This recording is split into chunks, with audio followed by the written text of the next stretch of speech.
How you doing out there, folks? Yes, it's me again with another one of my many videos about Merrick Bank. I've probably given them more advertisement than they ever had because the social media goes all over, but it wasn't meant for that. It was because I've been treated unfairly with them. And it's based on an account that, it's the last account that we had gotten. And this happened in 2018. We were sitting around the house, and I got the mail, and I said, Marie, here's a letter for you. And her lack of interest was at an all-time low right now. So I said, okay. She said, let me see it. We looked it over, and I'm watching her. She's reading it, but she's not responding too much. And all of a sudden, her personality changed. And she said, Frankie. I said, oh, what is it, Marie? She said, this is an offer from Merrick Bank, and they're going to give me $600. I don't understand the whole thing about this double the credit line, because she was looking it over. I said, let me see it. And I looked it over, and I said, Marie, it looks like a pretty good offer. Make 7 on-time payments, and you're going to get another $600. She said, another $600? $1,200? I said, yeah, but we could be using it in the meantime. You're going to owe more money, and, you have to pay them more. Then she comes up with a profound statement. I'm surprised with someone that would think like that she did. I was glad to see that she was thinking like that. She said, but Frankie, if we make another 7 on-time payments, do we get another $600 and so forth?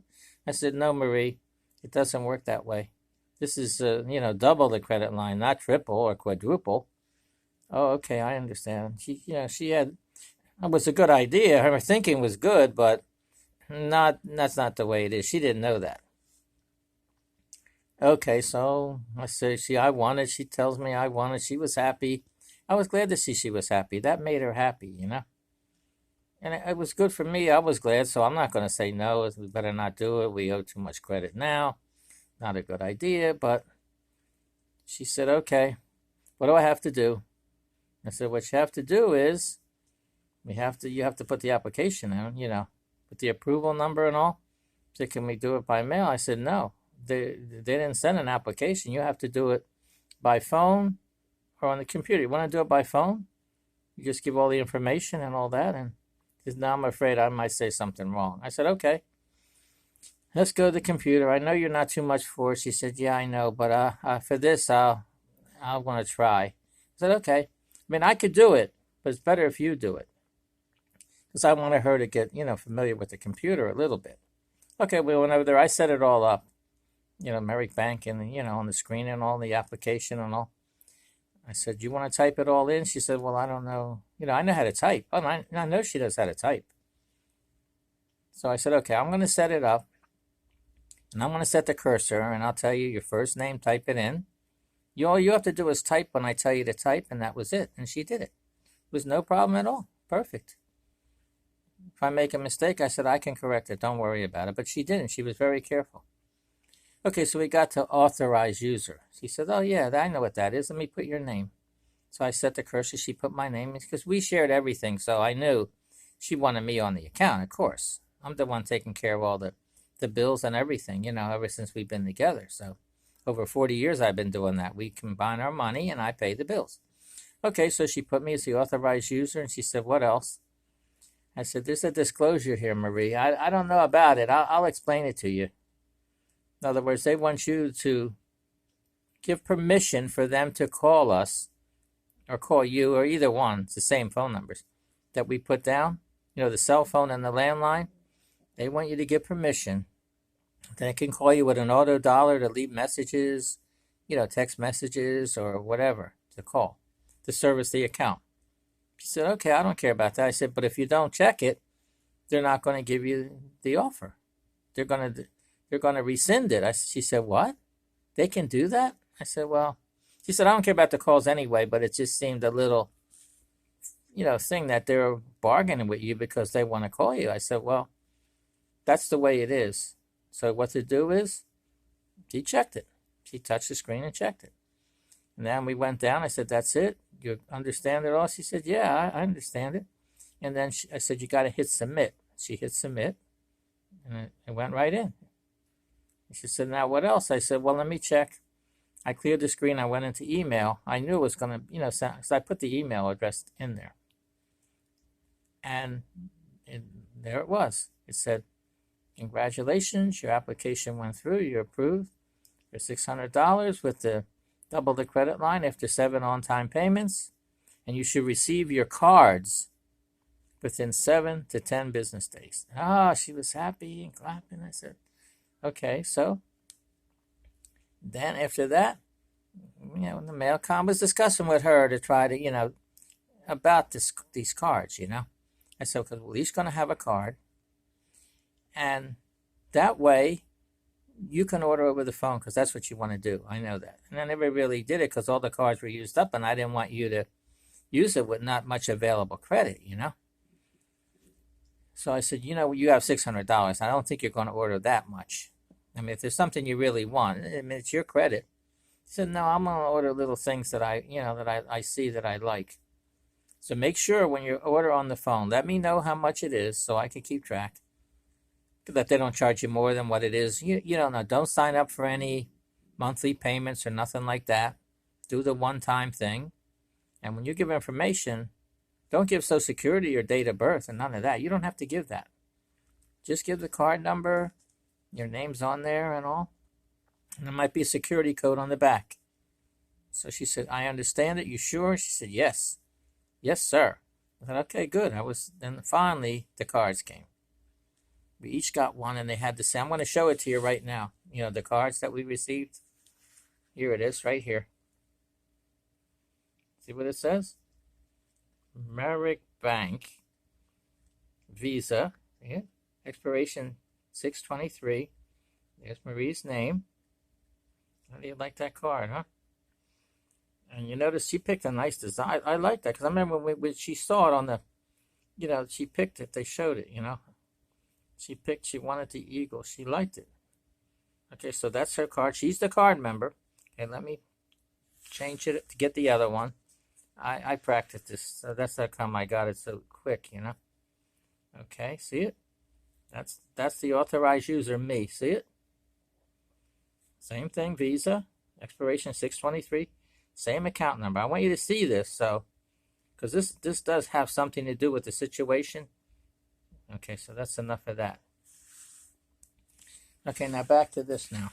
So we got the cards. Everything worked out fine. I'm making the payments, and I'm transferring some of the bills that we owe to try to pay them off because they didn't have a balance transfer. This special offer was it didn't have too much. It wasn't too much frills or nothing, It was just basic. So I figured, well, I'll transfer it that way. I just pay the minimum payments on these accounts. Every month, and I'll get them down. I found out when I got the statement, they're charging $5 for each one. I said, $5? Cash advance fee. Because they don't have a balance transfer. So I went and paid like 4 accounts, right? That's $20 they made. But if I would have should have just took one that maybe was $100 and paid it and, would only be $5. But I didn't do all that. I said, I didn't really care. I was glad that we had the credit, and I was using it. I did get the bills down I wanted to pay. And sometimes I would pay more than the minimum payment, just to get, to keep a balance there. So that seemed to work out fine. The 7 months passed. The money goes in. Marie's still happy on cloud 9. Not bad, not doing bad. And other things, she even sent, there's an aide that comes a couple times a week. She even sent her to buy things, and I told her, be careful. Because they won't look at the card mostly. The only way they would if the aide slid the card and something came up that it was declined or something, he might look at it. But otherwise not. If it happens, have her call you. I know I've sent this aide before, so I know she was, reliable. So no problems at all with the card. Nothing. Pay on time. Got the double the credit line. Marie got the thing she wanted. She was happy. But all of a sudden, she started to get sicker. We were going to doctors every month, both of us. For our medical conditions. Doctor gave her some antibiotics and all. It didn't seem to work. She had this respiratory distress. It was getting worse. So she's having more trouble getting around and breathing. So I called 911. And they took her in, and she seemed to start to get better. And they made all the tests and all, and they found out, she's got this Alzheimer's, and she's got dementia. And they're all treatable, you know. Alzheimer's doesn't, they can keep it from getting worse. The dementia is also with medication, but she has this respiratory distress, and also it says she needs to go to a nursing home for long-term care. And of course, I understand, you know, that. And I said, well, found one near us. It's still about a mile from here, but I could walk it. So I said, all right. She went in there, and I went there, you know, as much as I could. I noticed in the beginning a little bit, you know, she wasn't too alert and all, but with the medications and all, and with that care, she started to improve. I started to see her looking better, her complexion, everything. She couldn't hear too good, but that was the same before that, you know. So I understood that. So let's say about a few months passed, and she really was getting to a point. She wasn't coughing much. She was more alert and all. And all of a sudden, you know, nursing homes with the lack of, they're understaffed and neglect, and I was worried about all that. So she was there for, you know, quite a while, a few months. Then she started to get worse. I noticed it. I told them. They said, no, we're giving her medications. We're watching all that 24/7. So I agreed. And finally, one day I went there, like this she didn't look good at all. She was very weak. She wasn't eating. I talked to her roommate about it. She said, no, she hasn't eaten much. And they don't force. They didn't even tell me. They should have called me. I was there a few days before that, like 3 days out of 5, and she was looking all right. You know, I expected her to be better when I went there, not worse. You know, giving her treatments and all, and x-rays and everything. I think they should have sent her to the emergency room, but, you know, you can't tell these people what to do. You know, they give you a hard time. So I was there. I tried to revive her myself. She was going in and out of consciousness. So I said, well, Marie, it's me. You know, she didn't get it. You know, I start massaging her feet a little bit. She said, stop that, Frankie. I said, okay, well, at least I got a response. So I figured, okay, let her alone. They're taking care of her. You know, what happened. 3 o'clock in the morning after that, they called and told me she passed away. So, then everything changed, you know. Of course, you know, I didn't care about the money or nothing. I knew I couldn't pay all the bills. I had stopped some of them as it was. So the calls started. And when all the calls started, and I tried myself, I sent some cease and desist letters. It seemed to stop it, but they still called, some of them. And then I got this lawyer online, you know, because I looked up one of the banks, and he was, you know, dealing with that bank. And he called me right back. I was surprised. He says, I can't help you, you know, with these accounts. You know, send me all your information. I have call logs. Don't worry about that. I'll type it in, you know, on the email and send it to you. And then he sent me an agreement and all, explaining everything, a few pages, and I signed it on the computer. And it says that he doesn't charge a fee, and that if I get any money, he doesn't take a percentage. So I figured, what do I got to lose? It sounded good. So I did all that, and then the call stopped on all these accounts. But I was still paying Merrick Bank. I still kept paying them, you know, on time, you know. Not that anything, because of out of memory from Marie, I know how much that this account was to her and how happy. So I kept paying them, and all of a sudden, I'm having problems because, you know, my income now, because our combined income, now it's cut in half. And I still have, you know, I couldn't pay all the credit card bills, none of that. Now the housing costs, I'm having problems, so I couldn't pay them. So first month, nothing, and all of a sudden, in November 2019, the call started on the landline and the cell phone. So I said, okay, let me keep track. I had a phone log for each number, and I kept track. I noticed after a couple of weeks, I said, let me call this lawyer, because if I wouldn't, he wouldn't have known. I could have let it go longer, but I didn't want to. So he said, Frank, no problem. I gave him the information. You know, he did it separate because this Merrick Bank, he dealt with them a lot. Okay, so he took it all down. He said, don't worry, I'll get on it right away. And first of all, the call stopped. First the cell phone, then 2 days later the landline. I didn't notice till now because I was looking over the phone log again, you know, for November of 2019.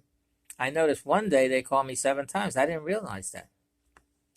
5 on the landline and 2 on the cell phone, and they use the same number that they dial. They use 6 different numbers altogether. 1 to 6, and then they start over again. They use all these different numbers, but the same day, they use the same number. If they call me 4 times, they used the same number for that day. So I was keeping a phone log, so you know what that means. I would have 4 lines for every day, as opposed to maybe then I decided lately to do it another different way. I would put the date, the number they called, and the day. And then underneath it, I would put the times. So it would be 2 lines instead of 4. The next day, the same way. So I found a better way to keep the phone log for, reference to their calls. Okay, so the call stopped. It ended up being 19 calls on the cell phone and 43 on the landline. That's a lot of calls, 60 calls, So fine, I was satisfied it stopped. He's working on it. He's got, I guess, litigation for them and all for the, for the laws they violated. Okay, so what happens? Beginning of January, around 2nd of January, I get to see Merrick Bank. I said, wait a minute. I was kind of shocked, but only on the landline. That's telling me that they're trying to retaliate against me because I got that litigation, maybe, because they figure I'm an authorized user, but that's an authorized user. I'm not authorized for that account because I was paying it, but they didn't know that. Okay, so I let it go again for a couple of weeks. I said, wait a minute, this is not going to stop. This is 4 times a day. The same thing with the different phone numbers and all. So I contacted the lawyer. He said, Frank, I still got your case there, and I'll reach out to them and all. I sent them an email. And then the call still didn't stop. Now, I can't give him some time. I mean, it may be a problem because of that litigation that's already in. He's already, dealing with their lawyers. So I contacted him again. He says, we'll make them stop. And the calls did stop. It's been a couple of weeks now. It's been quiet in here, and I was glad, about it. But I when January, I was starting all this on social media against Merrick Bank, and you can see why. I'm still upset over it. I don't like it. I'm not going to like it. So that they did that. What, they're going to wait another month and a half and call again? That's all they can do, huh? That's what I call them, let's see, one-trick pony. Because that's all they got. They're not doing anything else. I don't think they're dialing any calls. I don't think they have any representatives or anybody there calling the consumer or the customer. I don't think they have anybody doing that. All the calls are being made by the auto dialer or computer or whatever you want to call it, robot. I never received a call from a real person. It's all been automated calls. So I think that's why I say one-trick pony, because that's it. That's the way they have it set up. So they're making it so you have to call them, huh? You have to. So all the numbers they use, the 6 different numbers, I call, and they all go back to the call center. So I decided, you know what? I think I'm going to call one of the numbers. So I called, and what happens? A recording comes on, another robot, huh? It says on there, your call is being recorded for quality assurance, and the next representative will be with you shortly. So right away, someone picks it up. I wanted them to record it. I didn't care. I want them to hear what I have to say. Okay, so this lady picks it up, and I tell her, I'm recording this call for quality assurance. And she says, I don't agree. And then all of a sudden, she changed her mind. So I gave her the information. And I told her I'm an authorized user on the account, and the card holder passed away. So we don't have nothing about that. I said, well, I have a lawyer with the case, and I know he knows about it. So then I went ahead, and she didn't say nothing. And then I said, you mean you're not giving me any condolences? You're not sorry for my loss? But are you sorry for Merrick Bank's loss? And she said, oh, they don't care about the money. I don't think they gave her authority to say that. Because she had put me on hold right around that time. And this crazy, funny music that they play, it was loud, too. Remember, I'm recording this. Like I'm recording now. We recorded that call. She comes back and says, well, we're going to need a death certificate. I said, well, I have it. You want to email it or you want to mail it to us, I'll give you. I said, no, I'm not going to mail it or nothing. I'm going to check with my lawyer first. He said, okay, if that's what you want to do. Then anything else? No, didn't discuss it. I said, okay, that's it. Goodbye. He hung up. I do have it recorded, you know. And you see what kind, when you get those people on the phone, they don't even know what to do. I guess because one of the reasons why they're not calling you is for that reason. You see how I put her on the spot and all? That's the reason why they want you to call them. Because you can't say, well, they kept calling me and harassing me on the phone by threatening me and all that. You can't say that because they're using the auto dollar, all the calls. So, and that's pretty much the way it's, way it came down, you know. Right now, I'm still pretty much upset over it. I don't like it. So, I have the lawyer. He's working on it. Now, he may, because I gave him the calls for January. I think it was like over 80 calls. And he may start another case with that. I don't know for sure. It's up to him, his discretion, whatever he wants to do. He knows I'm doing all this ranting on social media. I told him if he wants me to stop, I'll stop, or let them know if they, make a settlement or something, that I'll stop them. I'll stop the calls. I'll stop the social media. They stop the calls. I hope they stopped it because I'm mad enough as it is. I'm doing this to inform everybody out there that you don't have to put up with all this. It's harassment. You can't tell me that I got within, I could say, 3 weeks.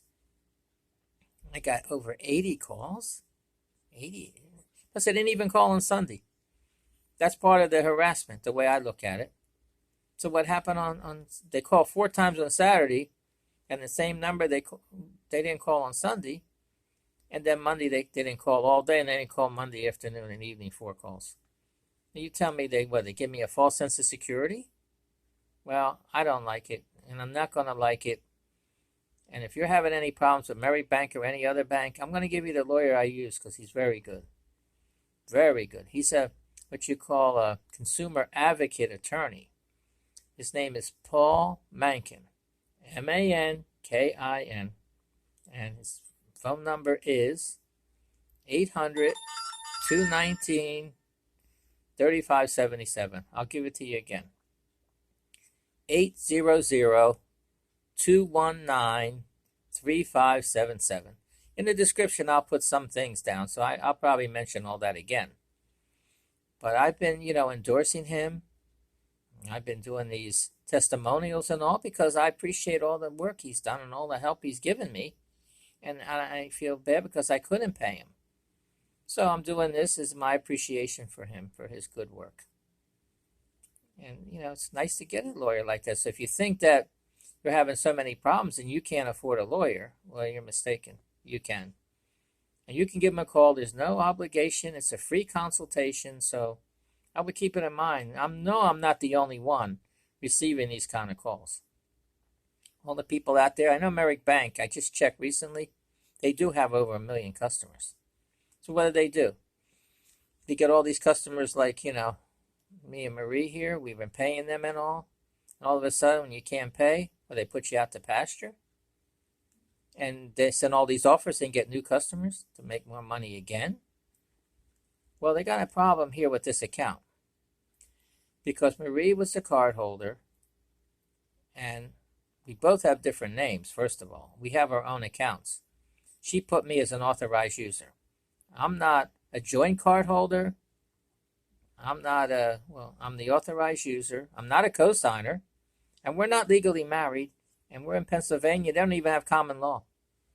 So I don't know. They're coming after me, and I don't know what they expect they're going to get. They're going to get all this bad-mouthing. That's what they're going to get. Because I continue to do this. Like I said, unless my lawyer tells me otherwise, I will stop them. So I think all this information that I presented here, it shows that I was harassed.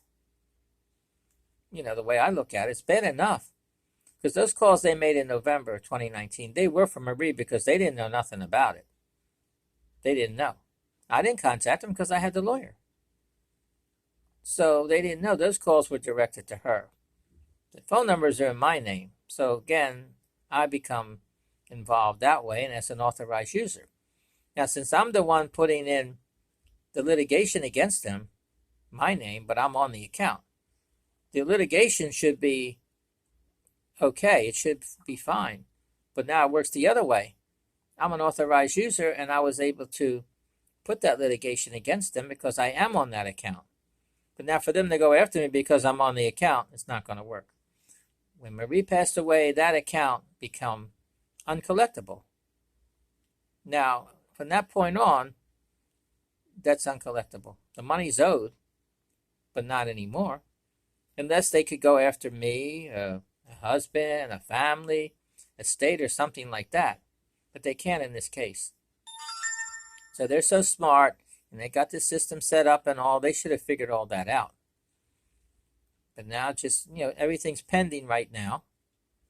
So again, because what they're doing is the way, you probably, I don't know if you heard about it. I mentioned it a few times. It's zombie debt. Zombie debt means once the person passes away, and if there's no way they could collect from anybody, that account is just considered uncollectible. They're not supposed to do anything with that account. It can be written off. It's a bad debt for them. But they can't sell it in a bundle to somebody else, a debt collector. But see, what can happen here is I could be haunted by this account later on. Because once they have to write it off, these scavenger debt collectors, they go through all these court records and all, and they see those accounts and they take them. They try to, in this case, if they didn't know the person was deceased, it would be a zombie debt they're trying to collect. Remember, you got the statute of limitations also here. In Pennsylvania, it's 7 years. No, it's 4 years in Pennsylvania. It's 7 years on the credit report. I'm going to get mixed up here. So after 4 years from the last payment now, I wouldn't know this debt or any debt, but this debt in particular, because I don't know this one anyway. But so if you're having that problem, keep that in mind. Once you make a payment, the last payment is from that point on, whatever the statute of limitation is in your state. So find all that out and know what you're doing, be prepared, but you don't have to put up with all these calls. Remember that. So, call the lawyer, like I said. That's what you ought to do. That way you don't get, your rights will be protected. Like I said, this was directed to all the Merrick Bank customers. I know there's got to be somebody out there. And to other people who are having problems with other, debt collectors or creditors trying to use these unethical tactics to collect money. So, keep it in mind. Doesn't mean you don't owe the debt. If this lawyer stops them from calling, you still owe. But you can worry about it later, Get your affairs straightened out first. Well, I hope it was all helpful, what I just said here. Again, I'm really upset with them. I don't like to keep doing this, but, it lets me, keep it refreshed in everybody's mind, that views these videos. You've probably seen a lot of them. If you want to see my videos, I have not only this. I've been mostly doing this now, but I have other videos. You can just punch in. Go on YouTube, in the search box there. Just punch in Frank Leeper, Leeper. That's all you have to punch in. And all these will come up. So if you want to, view them again, you could see them again. The information on this one is the most up-to-date one right now. But I have other ones, and there are plenty of them about this whole situation. Because if I end up stopping, those videos are still in there, on YouTube. They may be on there for years unless I delete them.